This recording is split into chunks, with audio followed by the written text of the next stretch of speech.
Hi, this is Nigel from Olive House International. I'm one of the founder of Olive House International Ministry, and I want to be talking to you today on the topic of Spirit of Discernment. We're going to be doing a four-part series on this, the Spirit of Discernment, and I believe that this is one of the lost art in the church today, even as we speak.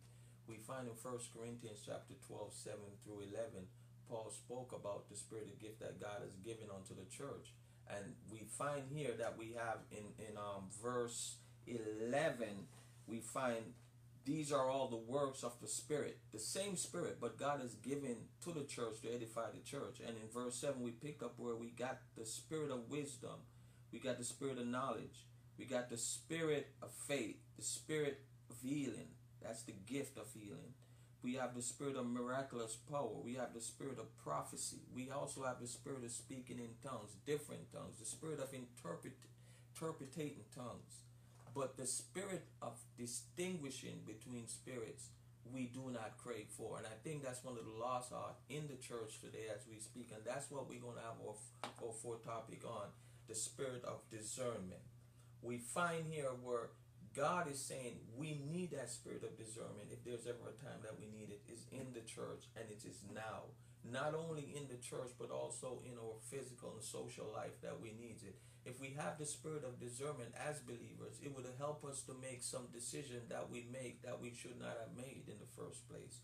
When we looked up going into covenants, we're looking at going into partnership, we're going into some things that we should not. Had it been the spirit of discernment was real and alive in our life, we would not have made those choices. And here we find in Acts chapter 16, and that's where we're going to be rooting our topic coming from. The spirit of discernment come alive in Paul's life with this young lady that we're going to be seeing. It's evident that God wants that to be something in our life, and we have to be fit and ready to ride.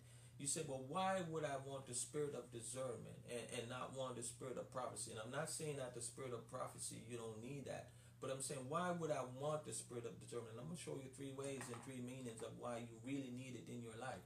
One, it's the ability, when you have the spirit of discernment, it gives you that ability to distinguish. Is this force that I'm going up against? Is it divine? Is it demonic? Or is it just from a human standpoint? When you have the spirit of discernment, it will allow you to find out, is this that is coming up against me? Is it the spirit of demonic force?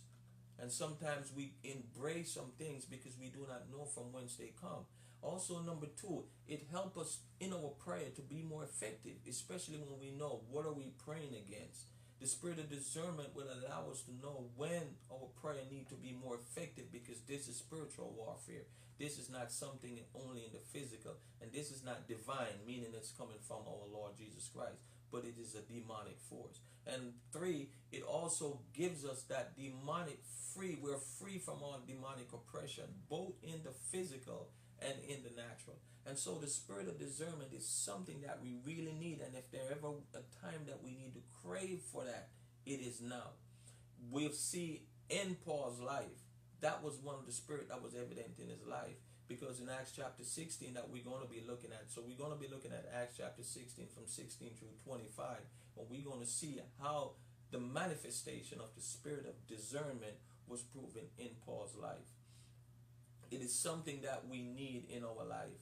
I personally seek God for that spirit, a spirit of discernment, being as an intercessor and a part of the intercessor ministry of Olive House, and also one of the main thing that we do here is to pray and to want to see people free. And that's one of the process that we want to do in this process and what God is doing in our life. And so that is one of the spirit that is free and reigning in our life. It's the spirit of discernment. Well, we're going to pick up next week, and we're going to go into these verses, and we're going to see how this spirit can be discerning, because you have to have that spirit, because some spirit crept in unaware that we do not know. We don't even aware of what's going on. And if we don't see that spirit and have the spirit of discernment in us, we will not know when we're coming up against demonic force. And we will think this is from the Lord when it's not. This is from a humanistic standpoint when it's not. It is demonic. And so the spirit of discernment is here, and God has given it to the church and to the body of people for for us to know. I pray that when we meet again next week, when we pick up and start going in to see how it manifests itself, the spirit of discernment, you'll be able to draw that into your life and it become natural and become a way of life for you seeking that spirit to become a part in your life. God bless until next time we meet. Bye-bye.